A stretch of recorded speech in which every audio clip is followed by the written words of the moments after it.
Georges St-Pierre. One of the most diverse fighters in the history of St-Pierre. Picks him up, throws him down. We got ourselves a fight, ladies and gentlemen. For the winner.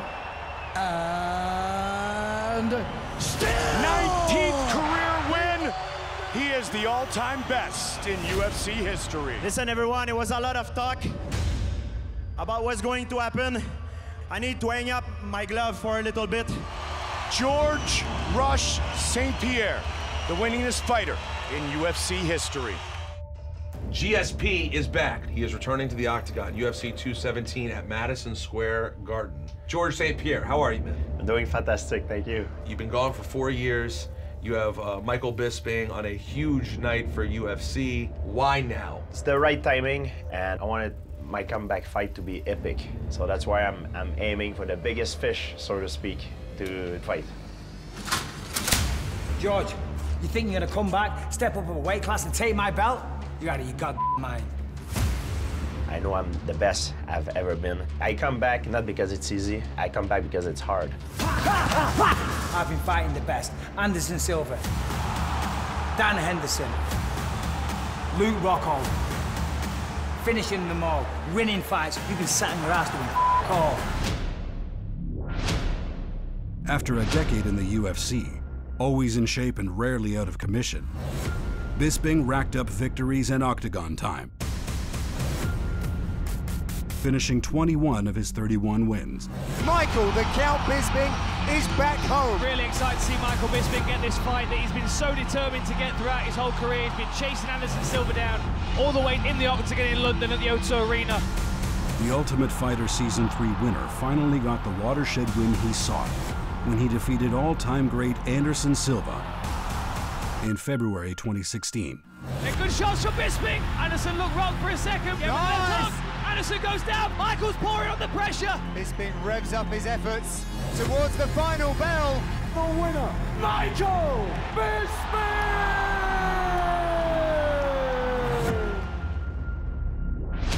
The victory put Bisping on the short list of athletes qualified to face new middleweight champion Luke Rockhold that spring, when an opponent pulled out 17 days before the title fight. Not a single person in the world I would rather take the belt off than this smug motherfucker right here.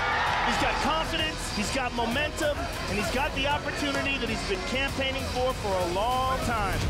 Having lost to Rockhold in their previous meeting, Bisping entered the octagon as a plus 400 underdog. He got rocked!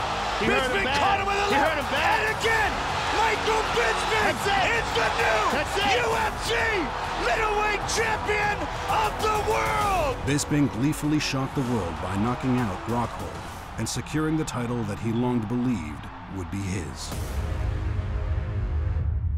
If Bisping's road to gold made him an unlikely champion, he is the all-time best in UFC history. St-Pierre's dominance in the role makes him an even unlikelier challenger.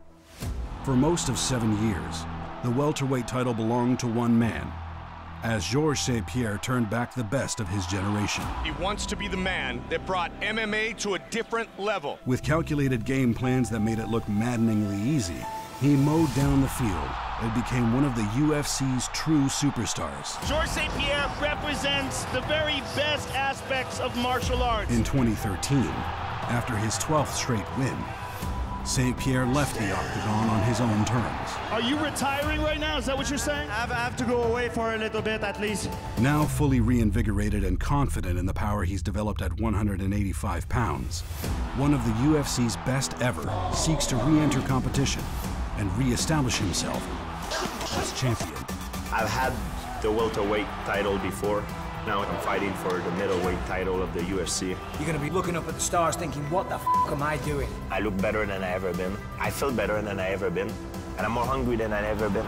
Georges St-Pierre is back! Make no mistake, November 4th, I'm going to knock you out. Bad blood may be newly brewing between the champion and Georges St-Pierre, but in UFC 217's co-main event, it's boiling over. Bantamweight champion Cody Garbrandt and former champion TJ Dillashaw enter their tactical matchup as ex-teammates with a score to settle. The reason why I took it to heart was we're defending him on Ultimate Fighter when Faber was coaching against McGregor. Ah, there's a little snake in the grass right there. You're right, built him up. Dwayne comes in, takes over, and then takes the champion. No, I'm still there. You pretend you're still there, but you ain't still there. I confronted TJ about, is he with us for Team Alpha Male? He's like, yeah, we are. So he straight lied to my face.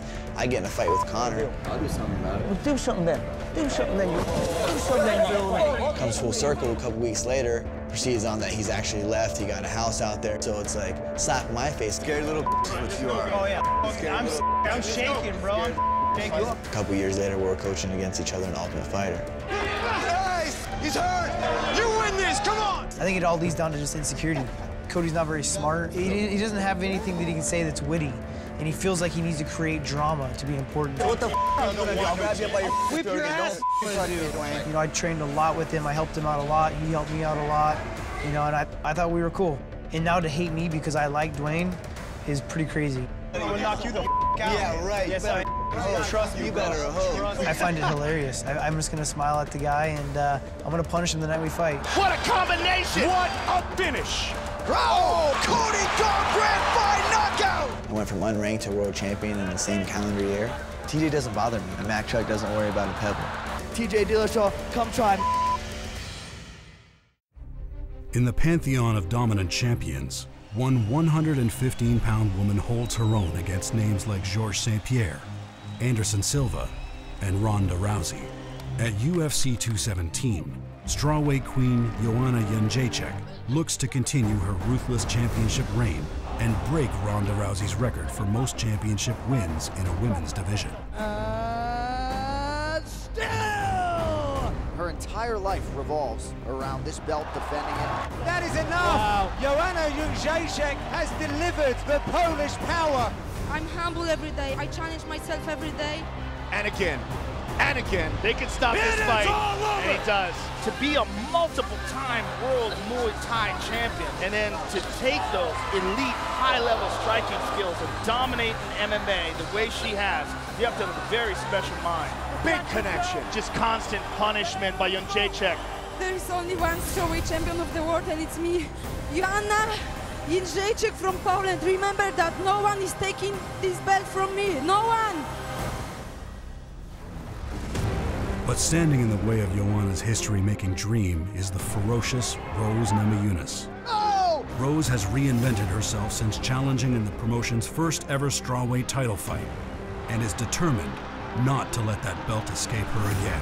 There's the tap from Rose Namajunas with arguably the biggest win of her life. I feel like I can go all the way to the belt and hold it for a while. So, Joanna, I'm coming for you. Be careful. Rose Namajunas finishes the job in a main event for the ages. What a fight. She has done such a good job of reinventing her game, even though she's young in her career, but her striking and footwork now, she has the ability to control a fight. Beautiful takedown by Rose off of the punch. The highest takedown accuracy in the history of this division. She's got a lot of skill, a lot of momentum, and she is incredibly focused right now. As the fights draw near, each athlete's mission becomes clearer and their preparations perfected. In the 3 world title fights at UFC 217, champions will be crowned, legacies will be rewritten, and history will be made.